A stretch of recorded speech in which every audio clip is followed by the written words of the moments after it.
Bismillahirrahmanirrahim. Assalamualaikum warahmatullahi wabarakatuh. Apa khabar semua anak-anak pelajar tahun 4 Ali? Ustazah mendoakan semoga semua anak-anak pelajar dalam keadaan sihat walafiat di rumah masing-masing. Hari ini hari Isnin, 12 hari bulan 7 2021. InsyaAllah, kita akan teruskan lagi kelas akhlak kita bersama dengan Ustazah Atikah.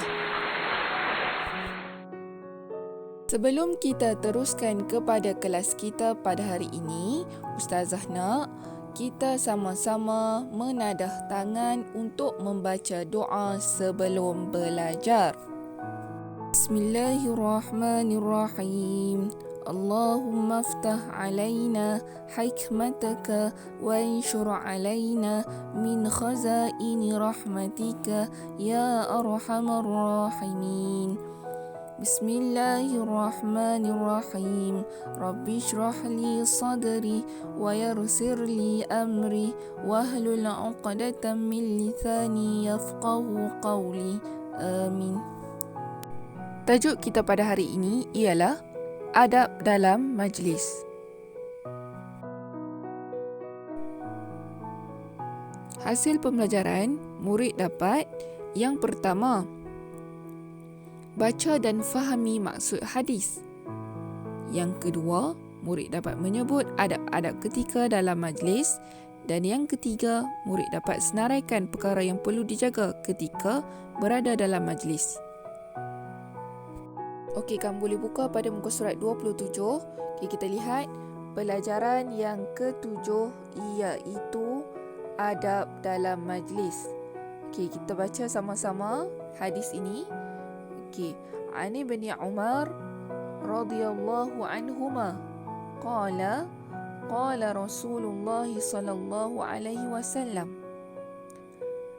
la yuqimanna ahadukum rajulan min majlisihi thumma yajlisu fihi walakinna tawassa'u wa tafsahu.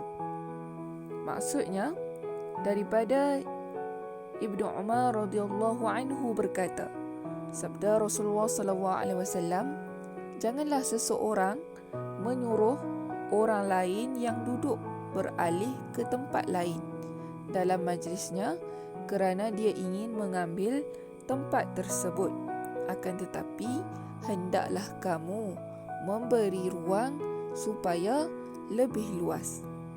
Okey, dalam hadis di atas, dia nak menjelaskan kepada kita adab dalam majlis ilmu. Apa yang kita perlu lakukan? Yang pertama, memberi salam ketika kita masuk dalam majlis ilmu. Tak kisahlah ceramah ke apa ke, kita kena bagi salam. Yang kedua, duduk di ruang yang masih ada.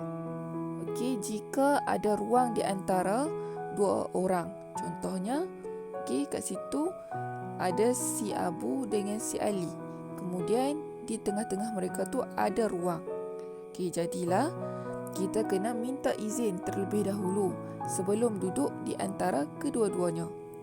Kemudian seterusnya, adab yang seterusnya, tidak boleh memaksa orang lain bangun dan kita mengambil alih tempatnya. Dalam majlis ilmu, tak boleh kita paksa untuk orang lain duduk di tempat lain, kita nak ambil tempat dia. Kemudian, sekiranya seseorang itu keluar meninggalkan majlis kerana sesuatu urusan, kemudian dia ingin kembali semula, maka dia lebih berhak duduk di tempat yang lain.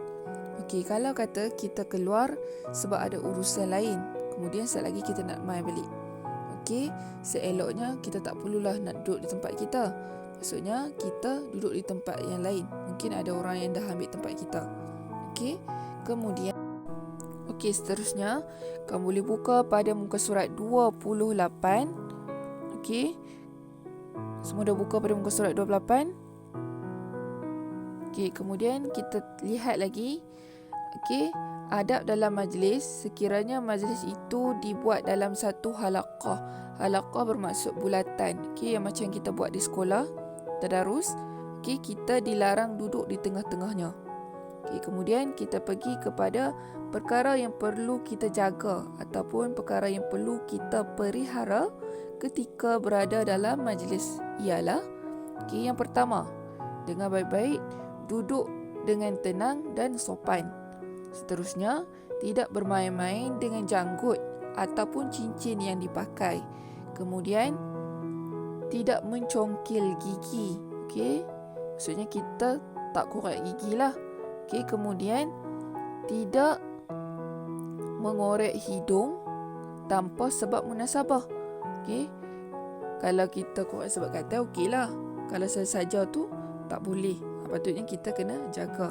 Kemudian, tidak sering bersin ataupun menguap. Ada adab dia.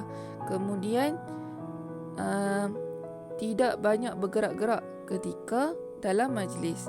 Kemudian, tidak bermain-main dengan jari jemari dan juga tidak bersandar ataupun tidak tidur ketika dalam majlis. Murid-murid, sekiranya kita ingin bercakap, hendaklah kita bercakap dengan tutur ataupun dengan bersopan serta elakkan diri kita berasa ajaib dengan kelebihan yang ada pada diri kita. Kemudian, sekiranya orang lain bercakap pula, hendaklah kita mendengar dengan tekun dan teliti. Kemudian yang terakhir, sekiranya kita rasa kagum dengan pendapat orang tersebut, maka janganlah kita melahirkan rasa kehairanan terhadap pandangannya itu. Sekian, wabillahi taufiq wal hidayah. Wassalamualaikum warahmatullahi wabarakatuh.